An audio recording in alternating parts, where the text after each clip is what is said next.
आदरणीय उपस्थित हमारे समस्त श्रोता बंधु, राठौर कैसेट कंपनी की तरफ से हम आप लोगों के समक्ष लेके चल रहे हैं भगवान श्री कृष्ण के बारे में। यानी श्याम सुंदर का अवतार जब मथुरा की जेल खानों में हुआ, गोकुल और वृंदावन में इन्होंने बाल लीला दर्शाई। उसके बाद में भगवान कन्हैया ने कंस मामा का वध किस प्रकार से किया था, तो वो कहानी श्रीमद् भागवत की हम आप लोगों के समक्ष लेके चल रहे हैं। तो आ जाइए दोस्तों, देखते हैं राठौर कैसेट में। इधर कंस मथुरा में बैठा हुआ है सिंहासन पर। जब शासन कर रहा था तो एक बार कंस के पास में ऋषि नारद पहुंच गए। नारद जैसे ही पहुंचे, वैसे कंस महात्माओं से बहुत जलन मानता था, लेकिन ऋषि नारद से कंस बहुत हित करता था। हां, और जैसे ही नारद पहुंचे, कंस ने बड़े सुंदर से आसन पर बिठा लिया। आइए महाराज, आइए, आज तो बड़े दिन के बाद में आए। नारद कहने लगे, कंस हमें एक बात बताओ। क्या? पहले जब कभी हम आया करते थे तब तुम इतने उदास नहीं मालूम पड़ते थे, अब क्या बात है? तो नारद बोले, ओ कंस राज,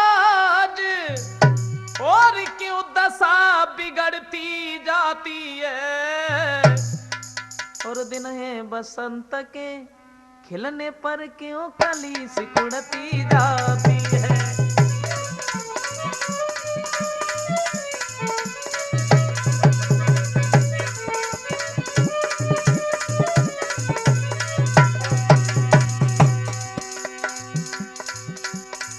कहो कंसराज, बड़े उदास मालूम पड़ते हो। अरे पहले जब कभी हम आते थे तब तुम्हारा चेहरा इतना उदास नहीं था, क्या बात है, समझ में नहीं आता।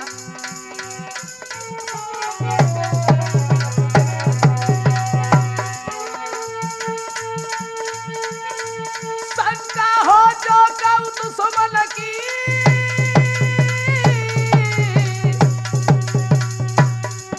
तो धावा करके हराए डालो, अंदर से कछु रोग भलो डॉक्टर पे दवा कराए डालो।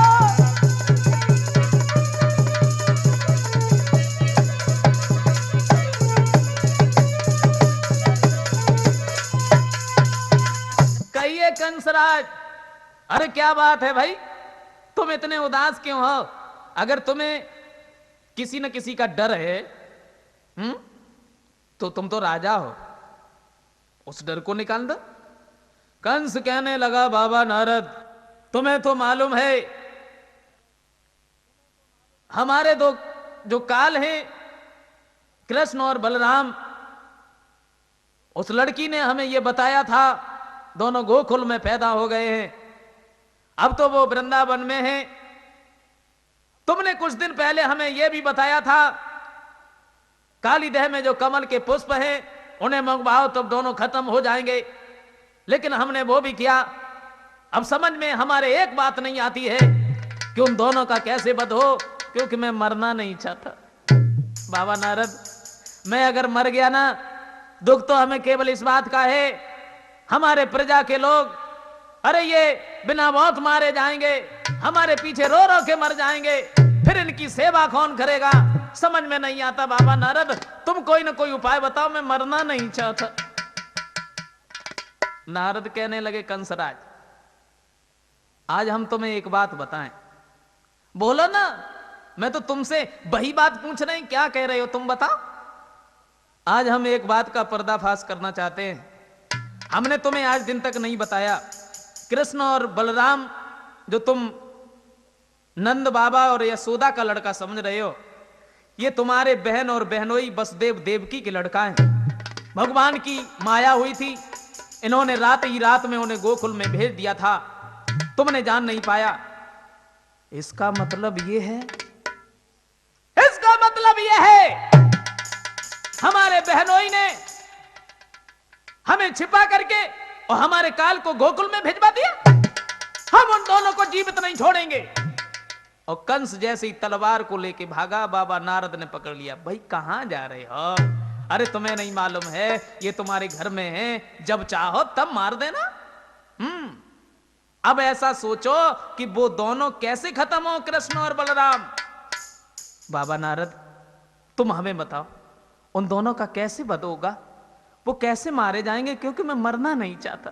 मैं मर गया ना तो प्रजा की सेवा कौन करेगा, प्रजा की देखभाल कौन करेगा? भला मैं मरना नहीं चाहता, ये प्रजा के लोग मेरे पीछे रो रो के मर जाएंगे। तुम हमें बताओ। अच्छा ऐसा करो, बोलो ना, अगर वो दोनों तुम्हारे पास में आ जाएं तो? बाबा नारद अगर वो दोनों हमारे पास में आ गए तो हम उन्हें मार देंगे, लेकिन वो आएंगे कैसे मेरी समझ में नहीं आता। ऐसा करो तुम अपने यहां धनुष यज्ञ रचो और सबको यहां पर बुलवाओ। जब तुम्हारे पास में आ जाएंगे तो दोनों को मार देना। कंस ने जब धनुष यज्ञ रचा है, सोचा वृंदावन में हम किसे भेजें, तो अक्रूर को अपने पास में बुला लिया। ए अक्रूर, कहिए महाराज। पत्र को लेकर के तुम वृंदावन में नंद बाबा के पास में चले जाओ। हमारे यहां जो धनुष यज्ञ है उन्हें बुला करके लाना है। महाराज हम तुमसे एक बात कह रहे हैं, कृष्ण और बलराम को इस जगह पर मत बुलवाओ, क्योंकि अगर कृष्ण और बलराम तुम्हारे पास में आ गए, वो जितने तुम्हारे करीब आते जाएंगे समझ लो उतनी मौत तुम्हारे पास में आती जाएगी। कंस कहने लगा अक्रूर ये मेरा आदेश है, मैंने तुमसे ये कहा कि तुम उन्हें बुला करके हमारे पास में लेके आओ। अगर तुमने ऐसा नहीं किया तो समझते हो इसका परिणाम क्या होगा? मैं उन दोनों को मार दूंगा, क्योंकि मैं मरना नहीं चाहता। समझ गए? अक्रूर वहां से चले, सोचते हुए जा रहे हैं क्या करें।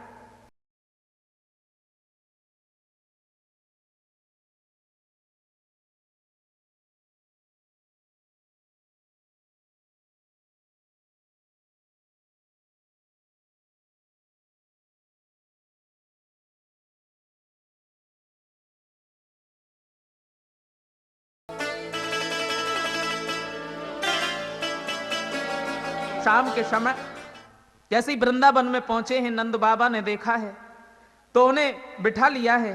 श्याम सुंदर आए हैं, उन्हें प्रणाम किया और एक बात कही है, चाचा तुम हमें एक बात बताओ, कंस मामा तो इतना बड़ा दुराचारी है, फिर उसके साथ में तुम्हारी कैसे बन जाती है, तुम उसके साथ कैसे रहते हो? अक्रूर कहने लगे बेटा हम क्या बताएं तुम्हें। कंस अगर ये कहता है अक्रूर ये घोड़ा नहीं है गधा है, तो मुझे कहना पड़ता है जी हजूर ये गधा है। कंस अगर ये कहता है अक्रूर ये आम नहीं है बबूल है, तो मुझे कहना पड़ता है जी हजूर ये बबूल है। श्याम सुंदर कंस के जी हजूर करते करते हमारी जीभ छनकी। और कन्हैया तुम्हें उसने बुलवाया है, इसलिए तुम सुबह हमारे साथ में चलो और उसका वध कर दो। नंद बाबा ने जैसे ही सुना सोचने लगे अब क्या करें।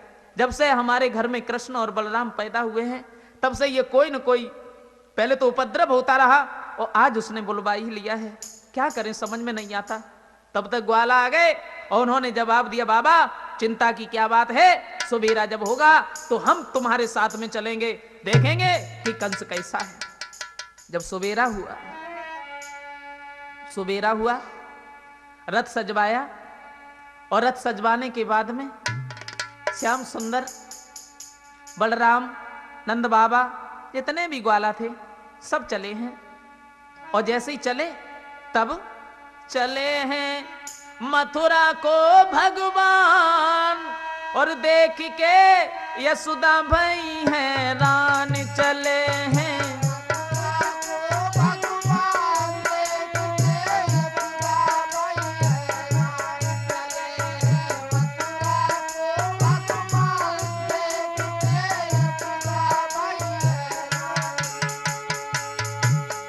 श्याम सुंदर रथ पर सवार होके जैसे चले हैं, ऐसा ही नहीं यशोदा मैया ने जब सुना, यशोदा रोई के पास में आई, बोली कृष्ण की पकड़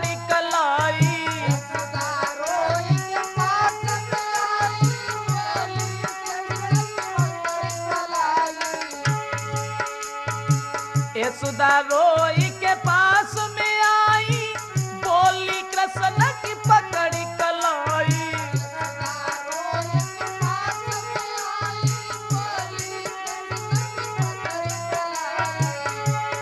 रखना मुरलीधर कछु ध्यान, देख के यशोदा मैया रान चले हैं।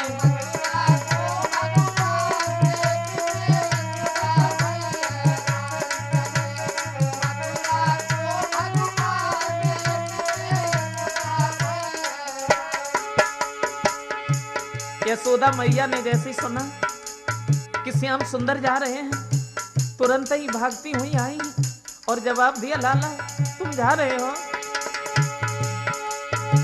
दोस्ती कंस ने तुम्हें बुलाया, मां से पुत्र जुदा करवाया।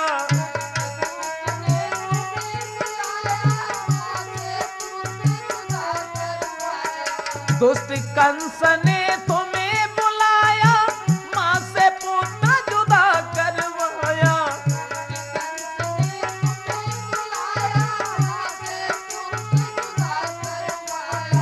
इसलिए श्याम लौट के जल्दी आना, श्याम देख के यशोदा भैया रान चले हैं।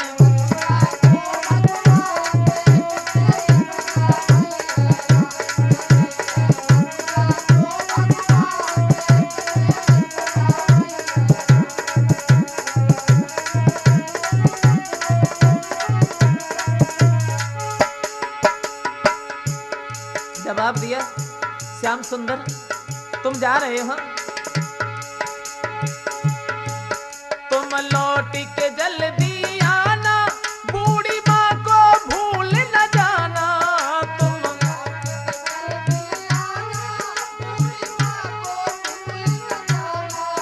तुम लौट के जल्दी आना, बूढ़ी माँ को भूल न जाना।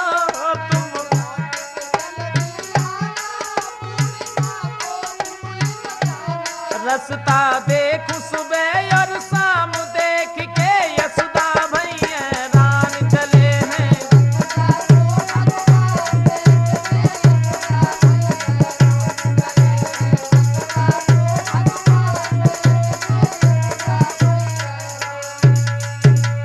तुरंत ही यशोदा मैया उनके सामने आई हैं, जवाब दिया, बेटा तुम जा रहे हो?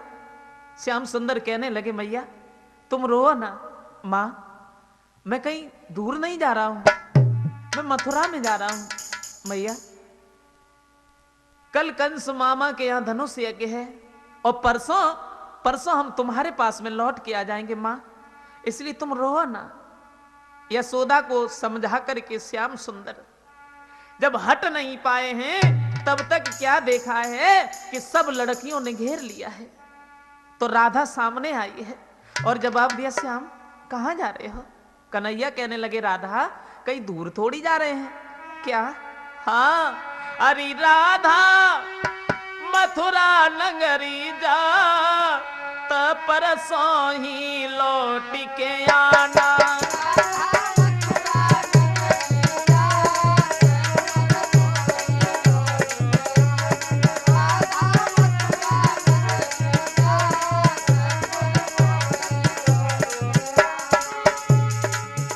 श्याम सुंदर कहने लगे, राधा अरे परेशान क्यों होती हूँ भाई, मैं तो केवल मथुरा में जा रहा हूँ। आज जा रहे हैं, कल कंस मामा के यहाँ धनुष से यज्ञ देखेंगे, अरे परसों तुम्हारे पास लौट के आ जाएंगे। राधा कहने लगी, श्याम तुम मथुरा को जाने लगे, लेकिन तुमने हमें बताया अभी नहीं। मुझे नहीं मालूम था कि तुम मोम भी हो और पत्थर भी हो। लेकिन श्याम मुझे मालूम है अब तुम लौट के नहीं आओगे। श्याम सुंदर कहने लगे, राधा क्या कह रही हो तुम साची मानो राधा, है निश्चित मेरा वादा।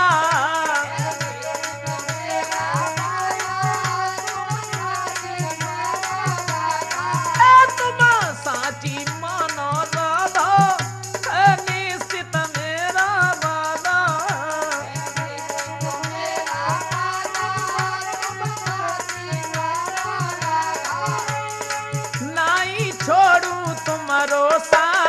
साथ परसोई लौट के आना।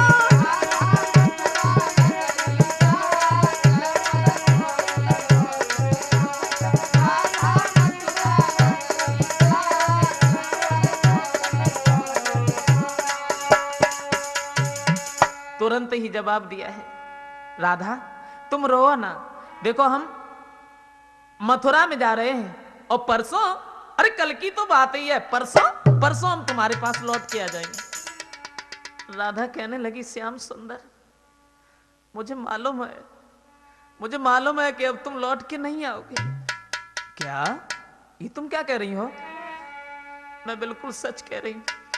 जरा सोचो मैं तुम्हारे बिना कैसे रहूंगी श्याम सुंदर।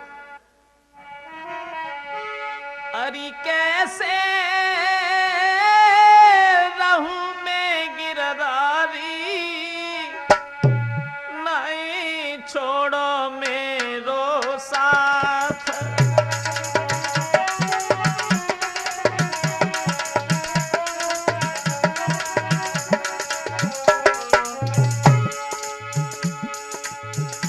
जवाब दिया, तुम्हें नहीं मालूम है बालापन में संग खेली,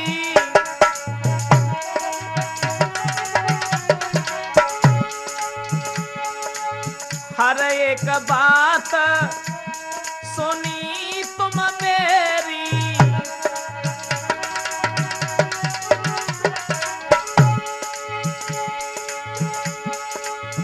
अब तुम करी रहे अरे हमें अकेली, कछु बोलो इतकारी, नहीं छोड़ो मेरो साथ। कैसे रहूं मैं गिरधारी, नहीं छोड़ो मेरो साथ।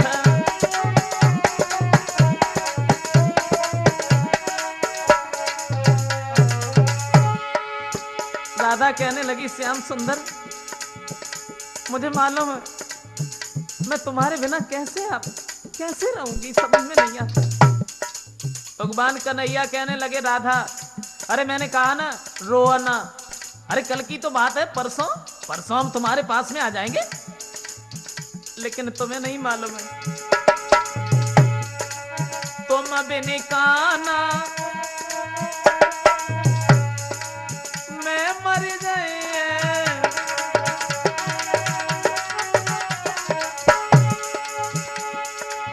बिना तुम्हारे न खाना खाए।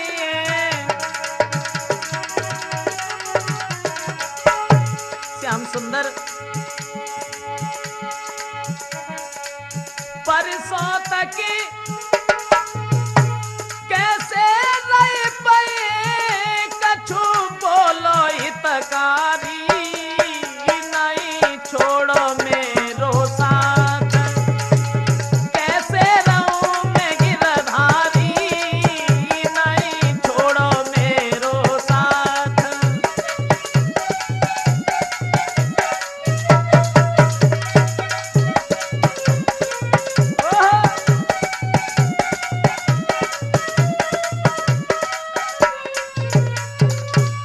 राधा एकदम से कहने लगी है, श्याम सुंदर मुझे मालूम है कि मथुरा और वृंदावन में बहुत बड़ा फर्क है, बहुत बड़ा अंतर है। तुम वहां जाके लौट करके नहीं आओगे। और मुझे मालूम है श्याम सुंदर, क्योंकि मथुरा और वृंदावन में बहुत बड़ा फर्क है। वहां ज्ञान ध्यान धारी हरि पंडित अनेक रहे, यहाँ ग्वाल बाल गोपियां सब ही गमारिन है।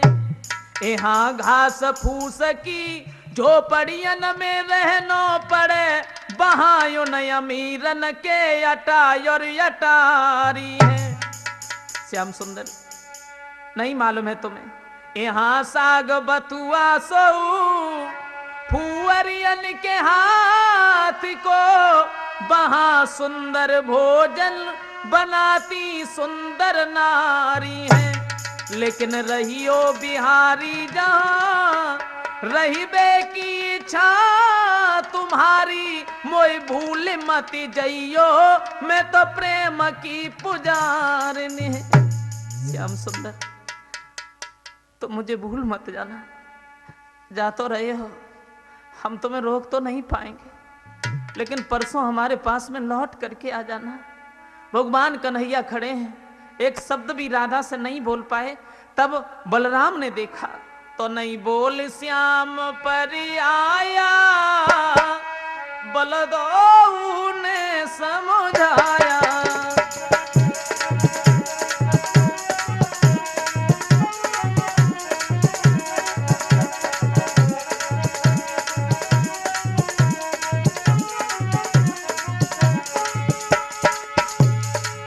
श्याम सुंदर तो खड़े की खड़े रह गए। बलराम सामने आए और जवाब दिया, राधा रो ना, राधा रो मती, धीरज धर लो यहाँ। ओ राधा रो मती, धीरज धर लो यहाँ, तेरा प्यार अनोखा पाया, बलदो ने समझाया। बोल श्याम पर आया, बलदो ने समझाया।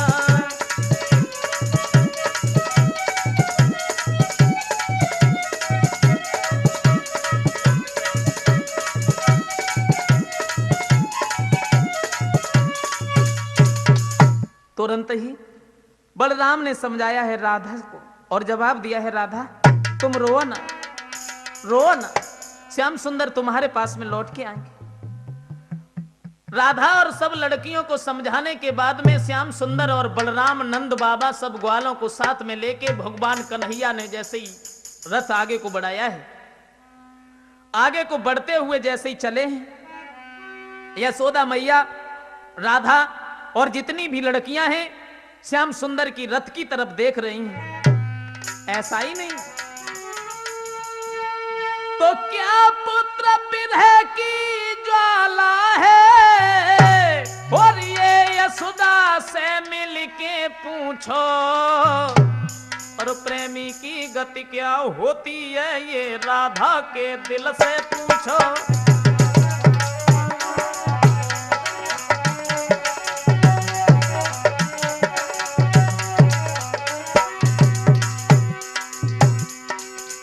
यशोदा मैया, राधा और जितनी भी लड़कियां हैं सब खड़ी हैं, श्याम सुंदर की रथ की तरफ देख रही हैं। क्या दशा थी, क्या पुत्र विरह की ज्वाला है, ये यशोदा से मिलके पूछो, प्रेमी की गति क्या होती है ये राधा के दिल से पूछो। एक विद्वान लिख रहा है और उसने बताया, ये प्रेम बुरी जंजीर वीर तुम झूठ मती जानो, जमनाए जाति कछ पे सबुरी बीमारी जाए जानो, रे हमेशा दिल पे दिल धड़के, और बुद्धि करे न काम कले, जो बिन प्रेमी तड़पे, रे हराम खाना पीना होवे, और दिन में परे न चैनो, रात को नींद न आए।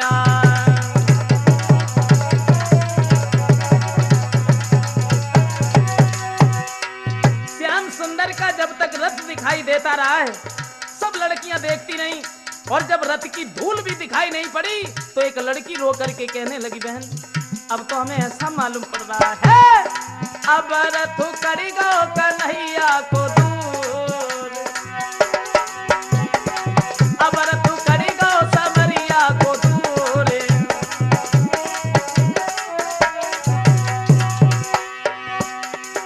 लड़की बोली, सोची थी मैंने तू करके निभाए साथ जरूर, लेकिन छोड़ गए अदबर में हम हुई गई मजबूर, अब रथ करी गो कन्हैया को डोर, अब रथ करी गो समरिया को डोर।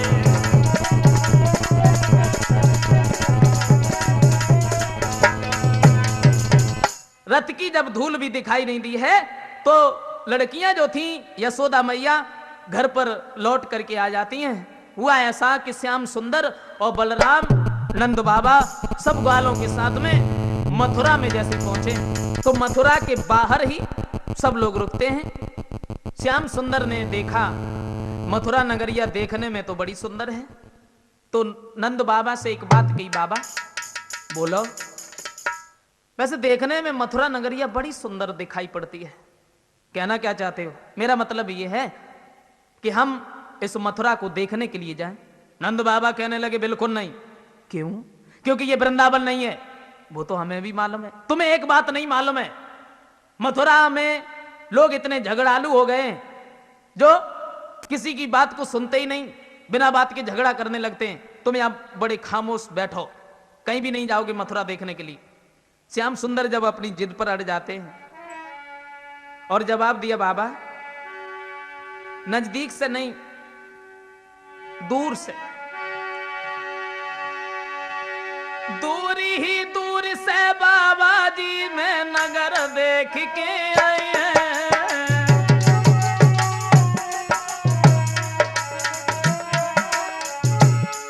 श्याम सुंदर कहने लगे, बाबा दूर ही दूर से बाबा जी मैं नगर देख के आए हैं। आई कसम तुम्हारी खाए रहे कोई न उल्हनो लए।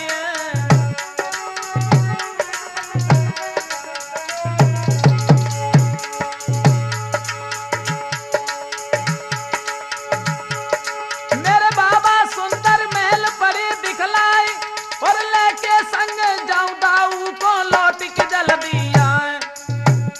मेरे बाबा जी, ओए ओए बाबा जी, आज्ञा हमको दे दीजो निकल नगर देख के आए। मेरे बाबा जी आज्ञा हमको दे दीजो मैं नगर देख के आए। मेरे बाबा जी।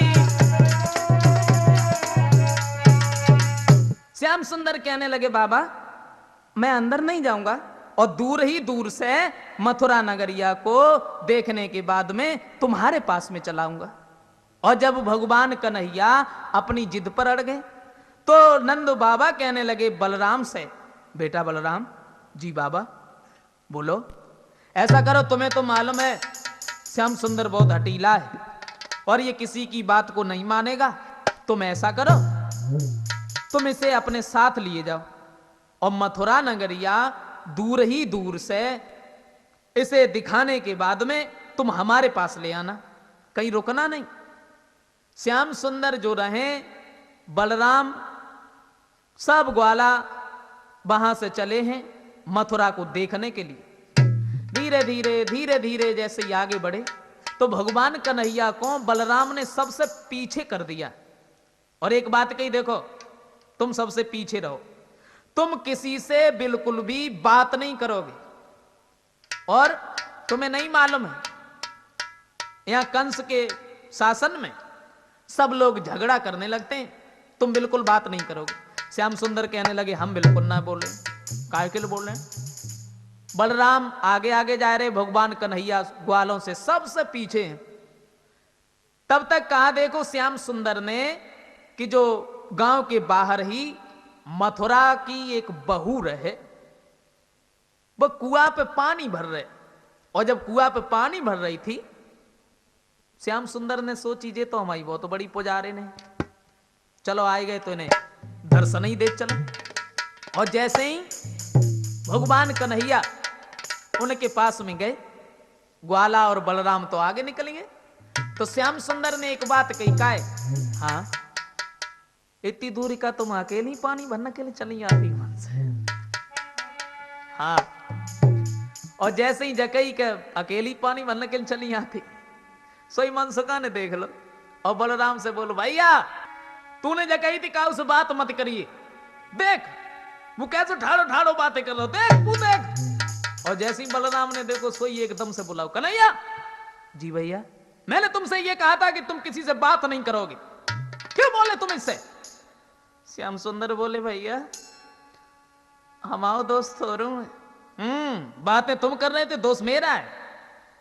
बोले देखो हम थोड़ी बोले थे, पहले सब लोग निकल गए तो उनने हमसे पूछी का तुम सब लोग एक ही गांव में रहा था या कहूं अलग अलग रहने वाले, सो हमने बताई दी।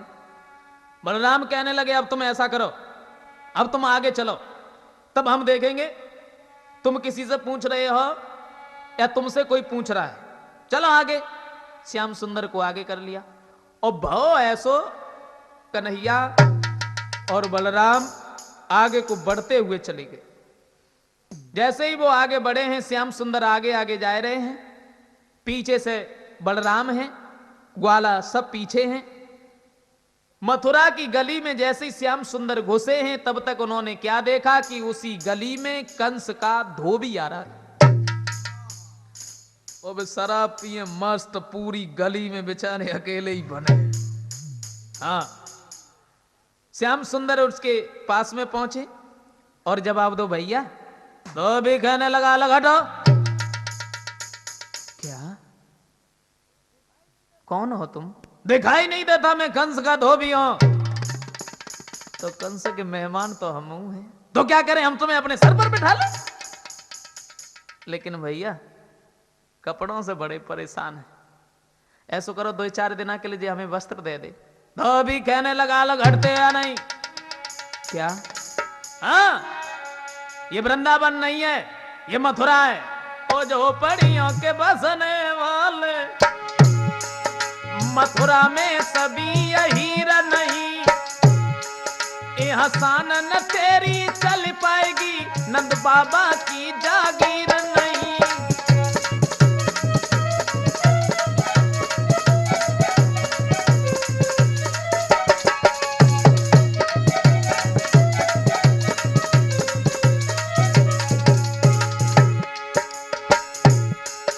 धोबी कहने लगा दूर हट जाओ। अरे ये वृंदावन नहीं है, ये मथुरा है, दिखाई नहीं देता क्या?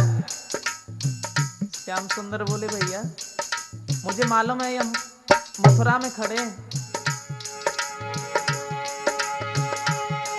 ओ झोपड़ियों के बसने वाले, मथुरा में सभी यही नहीं।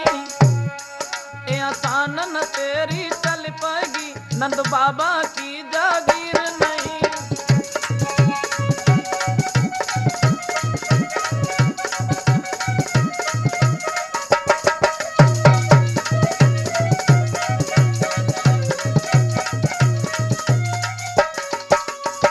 धोबी कहने लगा अलग हट जाओ, दिखाई नहीं देता क्या मैं कंस का धोबी हूं? श्याम सुंदर कहने लगे धोबी भैया मैं तुमसे बड़ी सीधी सादी बात कर रहे थे, और तुम तो ऊपर ही बढ़ते चले जाते हैं, समझ में नहीं आता।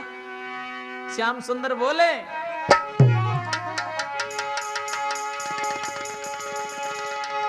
मैं सीधी सादी बात करूं तू उल्टा सीधा चलता है, और मेरे ये न मीठे वचनों पे नालायक जहरी उगलता है।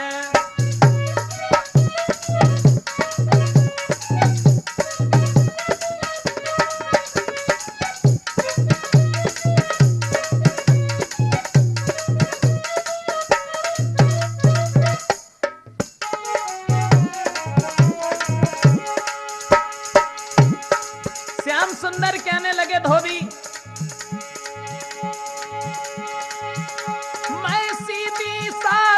बात करूं तू उल्टा सीधा चलता है, मेरे न मीठे वचनों पे नालायक जहरी उगलता है।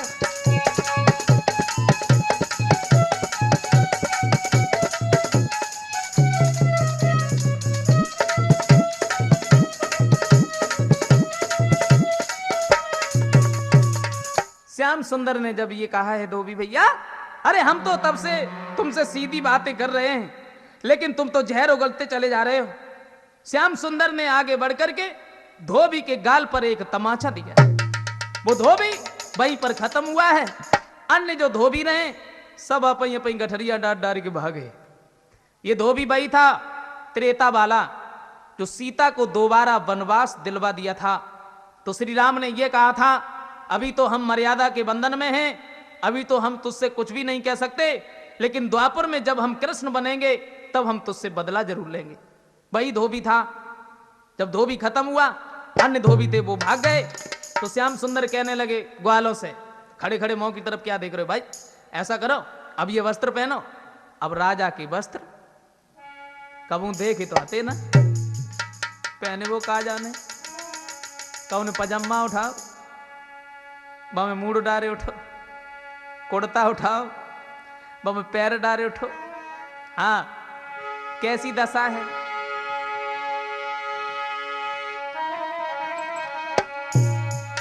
कि जामे का पाजामा माना और पाजामा जामा बना लिया रे, जामे का पाजामा माना।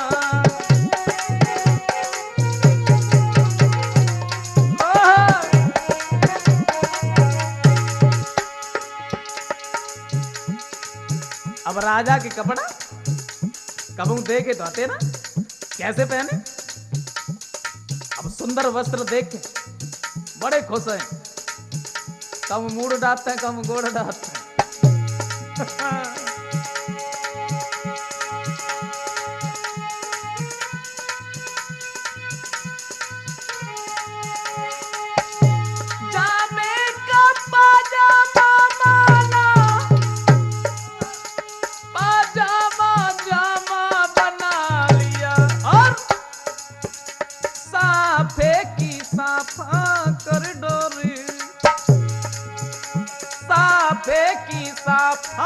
कर डारी रूमाल कमर से बांध लिया, साफे की साफा कर डारी।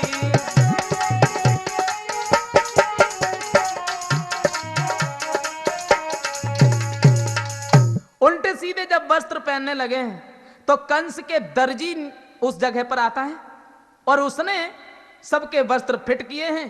श्याम सुंदर ने उसे आशीर्वाद दिया है और वहां से आगे चले। तो मनसुखा बोलो, बलराम भैया। हाँ बोलो। तुम इतनी दूर आगे चले और कोई फायदा ना है भाई। देखो श्याम सुंदर थोड़ी दूर आगे चलो, कितने अच्छे अच्छे वस्त्र मिल गए पहनने के लिए। कन्हैया से कही, श्याम सुंदर तुम ही आगे चलो, तुम ही चलो। चलो ना, ठाड़े खाए खेले, चलो आगे। अब श्याम सुंदर को फिर आगे कर दो।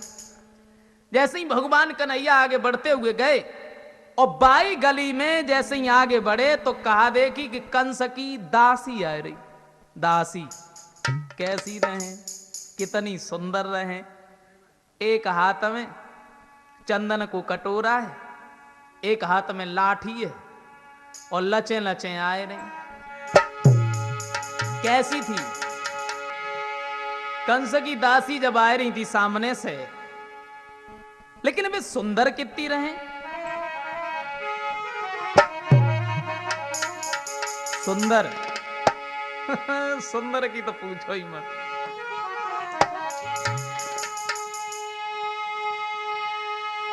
तो सारे कुरूप को जोड़ी जाड़ी और भाई ब्रह्मा जी ने सिरजा था, वे 3 जगह से टेढ़ी थी।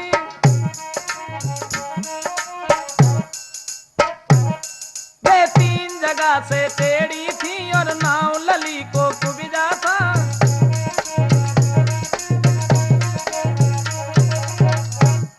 वे 3 जगह से टेढ़ी थी, वे 3 जगह से टेढ़ी थी और नाव लली को कुबिजा था।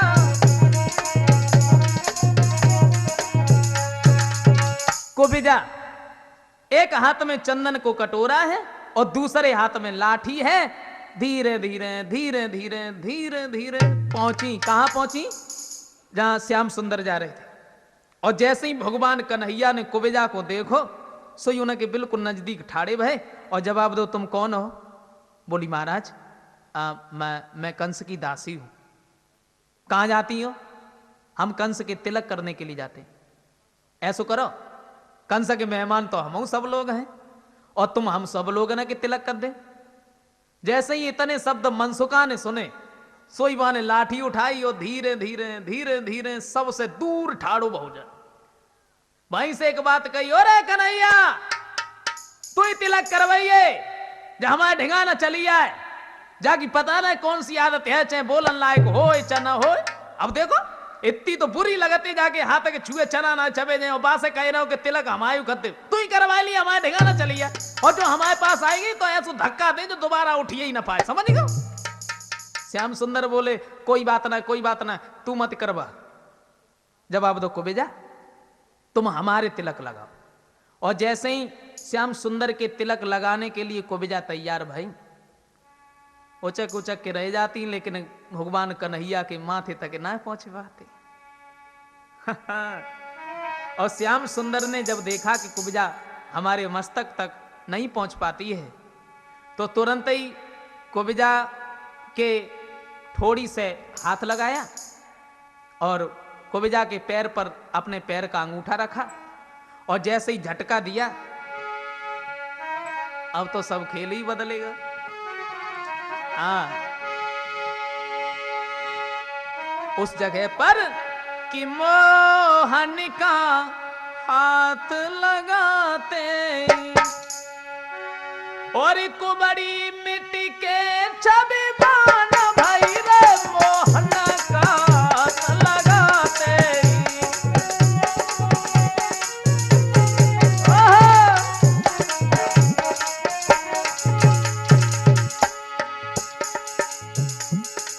भगवान कन्हैया ने जैसे ही हाथ लगाओ, अरे भैया वो दासी नहीं रही, मोहन का हाथ लगाते ही कुबड़ी मिट्टी के छविमान भाई रे फट गया यकायक पर्दा सा, हो फट गया यकायक पर्दा सा, कोई दासी देवी समान भाई रे फट गया यकायक पर्दा सा।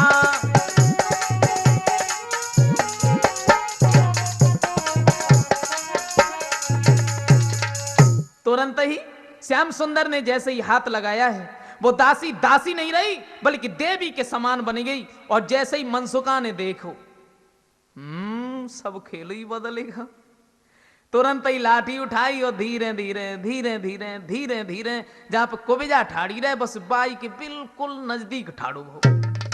और श्याम सुंदर ने धीरे से एक बात कही, कुबेजा अब तुम ऐसा करो, अब तुम हमारे तिलक कर दो और तुम जाओ। सोई मनसुका बोलो, हाँ तुम एक कंस के मेहमान हो तो सब तुम्हारे पिछेला घूमना है, तुमने बड़े आराम से कह दी कुबेजा तुम हमारे तिलक कर दो और तुम जाओ, हैं हम सब लोगों ने तिलक ना लगवाए। सोई श्याम सुंदर बोले तू ही तो अबे कह रहे हो, तो जब हमारे ढिंगाना चली है हम जा में धक्का दी। सोई मनसुका बोलो देखो हमें कहा मालूम आती इतनी जल्दी सब खेल ही बदल जाए हैं। जवाब दो श्याम सुंदर ने, कुबेजा आप ऐसा करो तुम सबके तिलक लगाओ।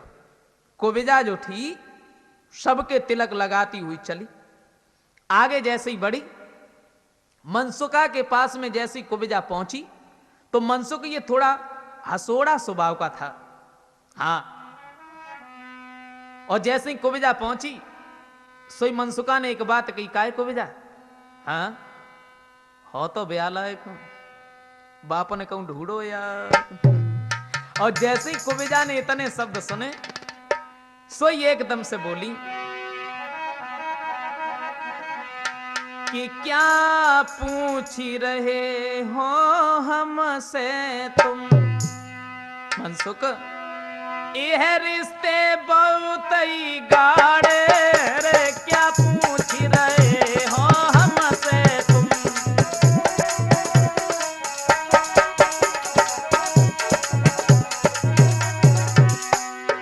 कुबेजा कहने लगी मनसुक तुम्हें नहीं मालूम है क्या पूछ रहे हो हमसे तुम, ये रिश्ते बहुत ही गाढ़े।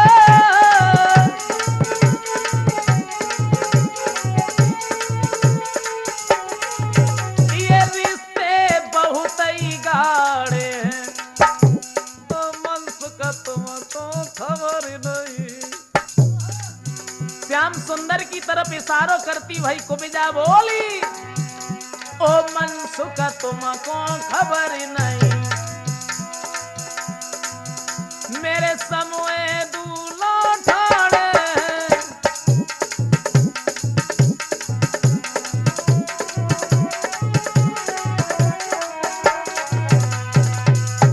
तुरंत ही जवाब दिया। यानी श्याम सुंदर की तरफ जब इशारा करती हुई बोली है और मनसुखा ने जैसे ही कन्हैया की तरफ इशारो देखो, सोईबू कान लगो कोई बात ना, कोई बात ना कुबिजा, अरे हम तो वैसी पूछ ली, कोई बात ना। श्याम सुंदर बलराम सब ग्वाला वहां से आगे बढ़ जाते हैं। उस जगह पर पहुंचे जहां पर 18 ताड़ लंबा धनुष रखा हुआ था।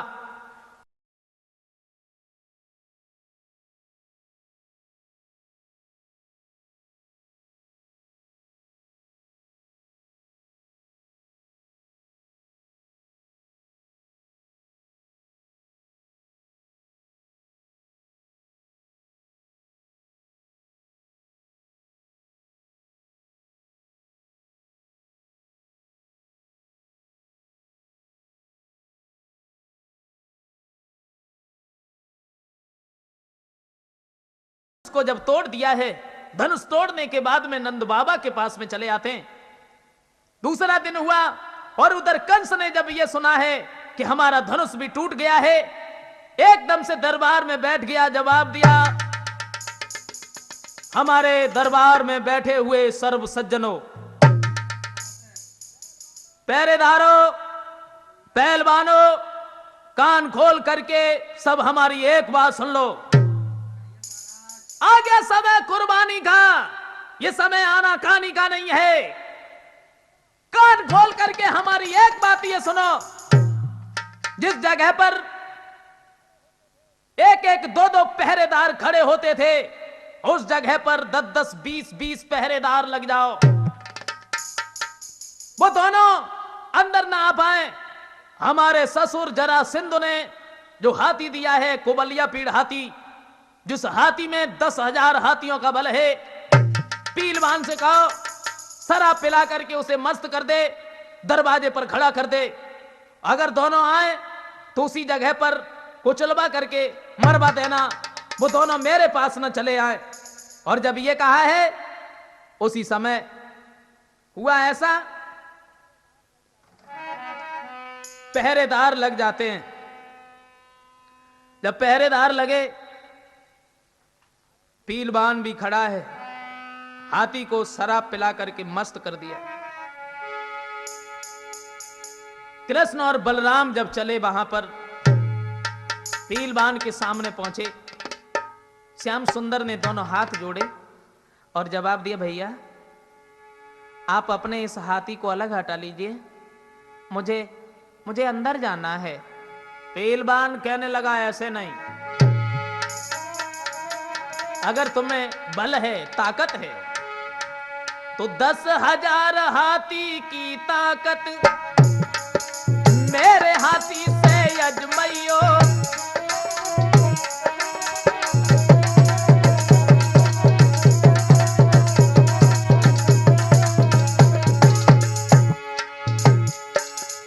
अगर तुम्हें अंदर जाना है तो 10,000 हाथी की ताकत मेरे हाथी से अजमैयो। इसको द्वारे से अलग करके फिर जाए जहां चले गइयो।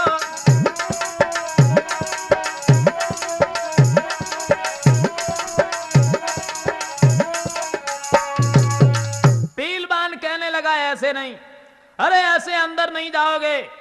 हमारे इस हाथी को अगर तुमने अलग हटा दिया तब तो अंदर जा सकते हो, वैसे नहीं। तो श्याम सुंदर कहने लगे, पीलवान आज दिन तक तो हम झुके रहे और झुके, लेकिन अब हम झुकने वाले नहीं है, समझ गया क्या? तो इस हाथी को हमारे सामने खड़ा किए है, लेकिन नहीं मालूम है तुझे, हम झुके तो इस कदर ही झुके, और जैसे भेड़ी झुक जाती है, जैसे भेड़ी झुक जाती है, उभरे तो ऐसे उभरे जैसे ज्वाला उभराती है।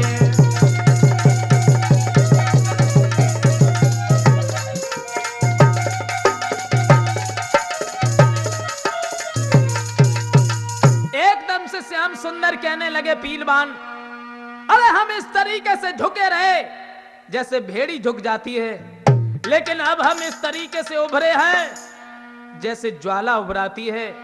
तुझे नहीं मालूम है? श्याम सुंदर बोले, मैयद बंसी कहलाते हैं, कई दे तो रंग दिखाई डाले, कई दे तो रंग दिखाई डाले, कई दे पसली पसली करके तेरी हाथी की गेंद बनाए डाले।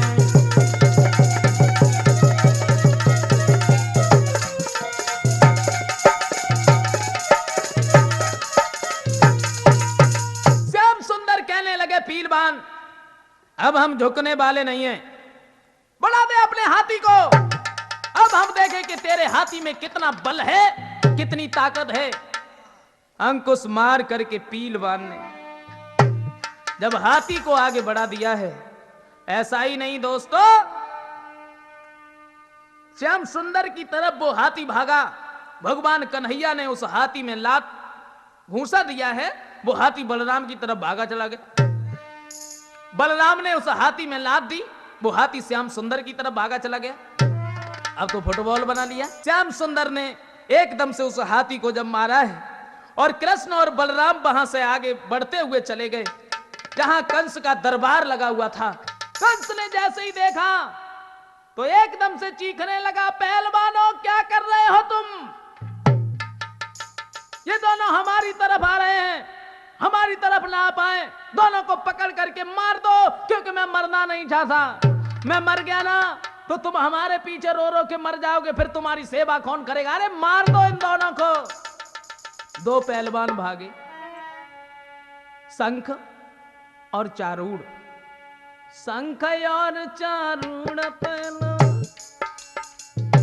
हाथ श्याम से मिला रहे आए, जगत खिलाड़ी खिलवाड़न में खेल खेल में खिला रहे हैं।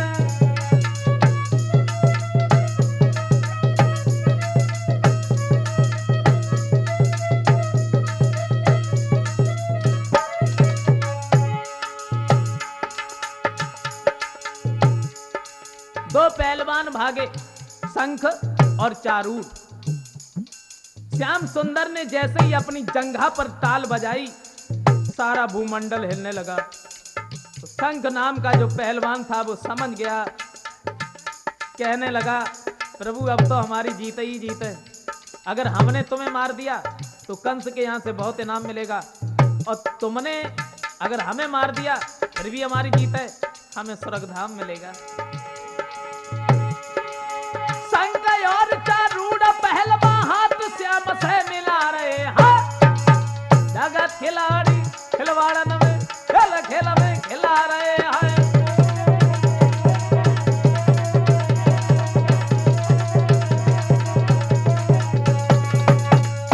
श्याम सुंदर जैसे ही उन पहलवानों से लड़े हैं, दोनों पहलवानों को उछाल करके जमीन पर पटक दिया है कृष्ण और बलराम ने। और जब कंस ने देखा कि दोनों पहलवान खत्म हो गए तो कहने लगा, एक एक दो दो नहीं 10 10 20 भागो, मार दो इन दोनों को। सबको मारते हुए श्याम सुंदर कंस के पास पहुंचे और केस पकड़ करके जमीन पर खींच लिया। भगवान कन्हैया कंस के सीना पर बैठ गए और एक बात कही, कहो मामा कुछ याद है तुम्हें? तुमने मुझे मारने के लिए क्या नहीं किया, क्या नहीं किया? घूंसा मार मार करके कंस के प्राणों को खींचने लगे। ऐसा ही नहीं, श्याम सुंदर कहने लगे, मामा 5 दिन की उम्र जब मेरी हुई तब तुमने पूतना को भेजा। मेरे माता पिता ने तुम्हारे डर की वजह से मुझे गोकुल में भिजवा दिया, कितने कष्ट दिए तुमने, लेकिन आज हम तुम्हें छोड़ने वाले नहीं हैं। तुम्हारे जो दिल में हो वो हमसे कह लो। ऐसा ही नहीं, पूंछा मार मार करके श्याम सुंदर उसके प्राणों को जब खींचने लगे हैं, तो सिर ताज गिरा, सिर पेच गिरा, सिर केस पड़े प्रभु के कर में, और मड़माल गिरी भूपाल गिरा, एक ही बार की ठोकर में।